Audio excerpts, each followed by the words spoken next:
आपल्यासोबत उद्धव बाळासाहेब ठाकरे गटाचे चंद्रकांत खैरे साहेब आहेत. सर, आज संजय राऊत असं म्हटले की मला मुख्य म्हणजे एकनाथ शिंदे दिल्लीला गेल्याने अमित शहांना भेटले, तर ते असं म्हटले की मला मुख्यमंत्री करा, शिवसेना भाजपात विलीन करण्यासाठी तयार आहे, असं अमित शहांना एकनाथ शिंदे म्हटलं, तसं संजय राऊत म्हटलेत. तुम्ही काय सांगाल? संजय राऊत साहेब हे खूप सिनियर पत्रकार आहे आणि दिल्लीमध्ये ते असतात आणि दैनिक सामनाचे ते कार्यकारी संपादक आहे. त्यांना संपूर्ण नॉलेज आणि संपूर्ण माहिती असते आणि त्यामुळे मी काल गेलो होतो गुरुपौर्णिमेच्या वेळेस त्यांना भेटायला. मी त्यांना स्वतः सांगितलं होतं की हे जे आपले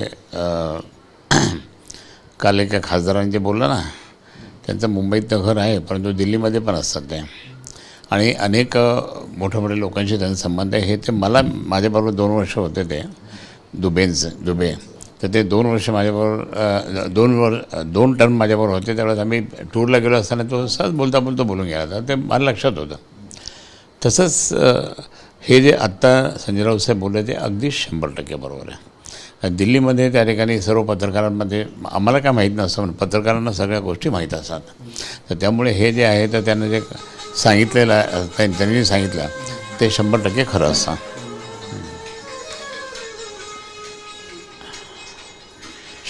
खरं असतं ते.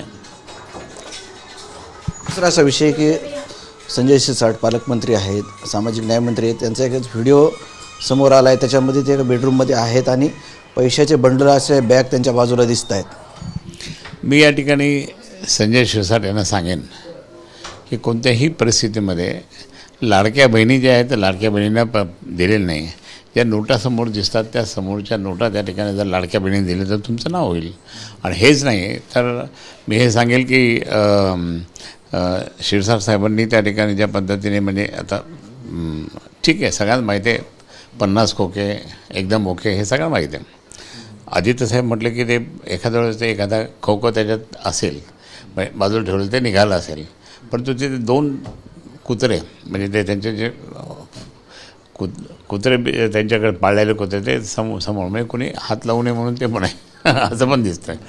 पण मी या ठिकाणी सांगेल की शिरसाट साहेबांनी त्या ठिकाणी समाजाचं कल्याण करावं. समाज कल्याण मंत्री आहे, समाजाचं कल्याण करा, स्वतःचं कल्याण करू नका. आपण ज्या उद्देशाने आपण हे पीपल्स रिप्रेझेंटेटिव्ह ॲक्ट आहे त्या दृष्टिकोनातून आपण लोकांची सेवा केली पाहिजे. आपण काही त्या ठिकाणी न करता क्लिअर कट काम केलं पाहिजे. ही भूमिका माझी आहे, ती तशी त्यांनी त्यांची ठेवावी.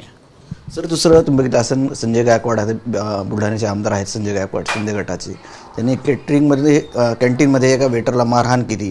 त्यावर संजय गायकवाडांची तक्रार करण्याची गरज नाही, दखलपात्र गुन्हा होत असल्यास पोलीस गुन्हा दाखल करतील, असं मुख्यमंत्री फडणवीस म्हणालेत. आणि संजय गायकवाड असं म्हणालेत की मी जीवघेणी मारहाण केलीच नाही, फक्त प्रसाद दिला आहे, असं गायकवाडांचं म्हणणं आहे. सर्व जनतेने आपल्या टीव्हीच्या माध्यमाद्वारे दर्शक हेच पाहतात की कसं मारलं. चड्डी आणि लुंगी ह्या त्यांच्या वेशावर त्यांनी मारलं, ते अगदी अयोग्य आहे. लोकांना आमदारांच्या प्रती प्रतिमा किती खराब होते हे दिसतं आहे आणि अशीच प्रतिमा त्या ठिकाणी भारतीय जनता पार्टीची सुद्धा खराब व्हायला लागली.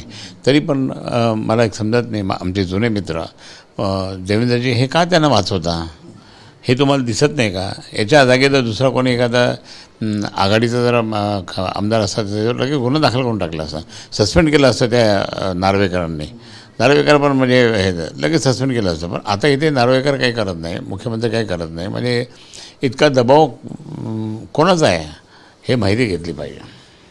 सर, रामदास कदम आता बोलले की उद्धव ठाकरे राजकारणापासून पूर्णपणे संपून जाणार आहेत, म्हणजे राजकारणातून संपून जाणार आहेत आणि हा बदल होणार आहे. बाळासाहेबांसोबत ज्यांनी जे गद्दारी केली, बेमानी केली उद्धव ठाकरेंना, त्याची सजा उद्धव ठाकरेंना मिळणार आहे. बदल होईल पण उद्धव ठाकरे राजकारणातून पूर्ण संपून जातील.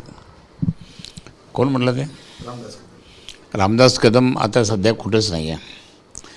त्यांनी ज्या पद्धतीने माननीय वंदनीय बाळासाहेबांनी त्यांना विरोधी पक्ष नेता केला होता आणि तुम्ही त्या ठिकाणी कारण ते दुसरे पक्ष चालले त्यावेळेस म्हणून त्यांना करून टाकला आहे. कोकणातला जो एक माणूस फुटला तर त्याला उत्तर देण्यासाठी हा कोकणातला माणूस राहील म्हणून ते त्या उद्देशाने दिलं.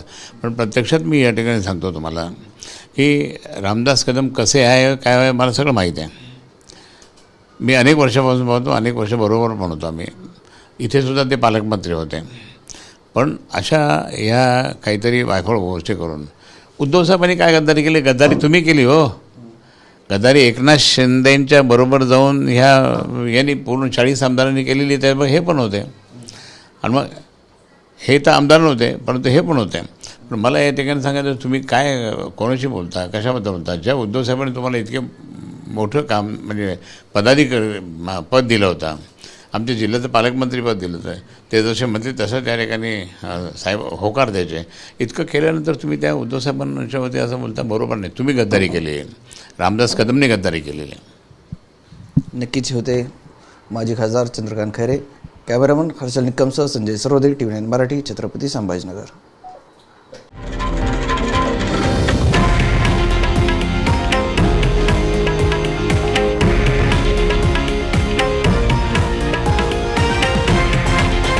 हे आहे देशातील नंबर 1 न्यूज नेटवर्क आणि आपण पाहत आहात TV9 मराठी, एकमेव.